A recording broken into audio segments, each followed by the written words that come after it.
स्वामी समर्थ. अध्याय 20. श्री गणेशाय नमः.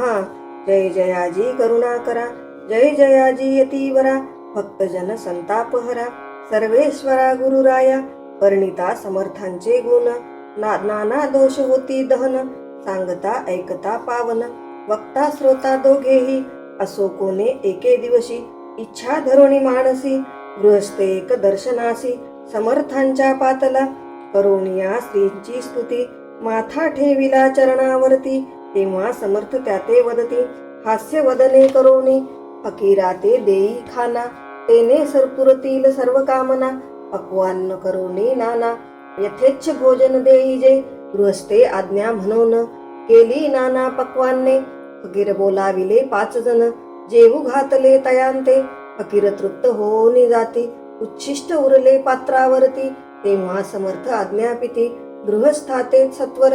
शेषान्न करी ग्रहण, तुझे मनोरथ होतील पूर्ण, परी त्या गृहस्थांचे मन,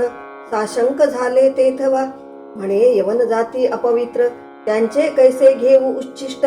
यातीमध्ये पावेन कष्ट, कळता स्वजना गोष्ट हे, आला म्हणी ऐसा विचार, तो समर्थास कळला सत्वर, म्हणती हा अभाविक नर, कल्पना चित्ती याची या, इतक्या माझी साहजिक, कोणी भ्रमिष्ट गृहस्थ एक, येवोन स्वामी सन्मुख, स्वस्थ उभा राहिला, दारिद्र्ये ग्रस्त झाला म्हणून, भ्रमिष्ट फिरे रात्रंदिन,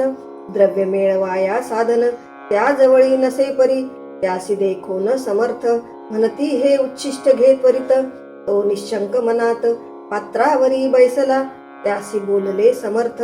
तू मुंबापुरी जाई त्वरित, सफल होतील मनोरथ, द्रव्य प्राप्ती होईल,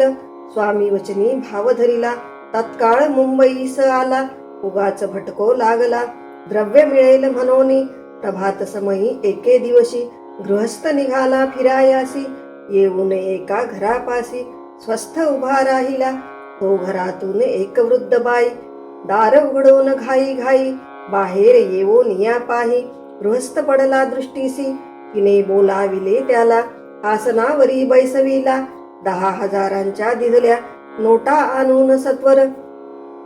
गृहस्थ मनी आनंदला, बाई ते आशीर्वाद दिदला, द्रव्य लाभ होता आला, शुद्धीवरी सत्वर, समर्थांचे वचन सत्य, गृहस्था आली प्रचित, वारंवार स्तुती करीत, स्तोत्र गात स्वामींचे, इति श्री स्वामी चरित्र सारामृत, नाना प्राकृत कथा संमत, सदा ऐकोत भाविक भक्त, 20वा अध्याय गोड हा. श्रीरस्तु शुभम भवतु. श्री स्वामी समर्थ महाराज की जय.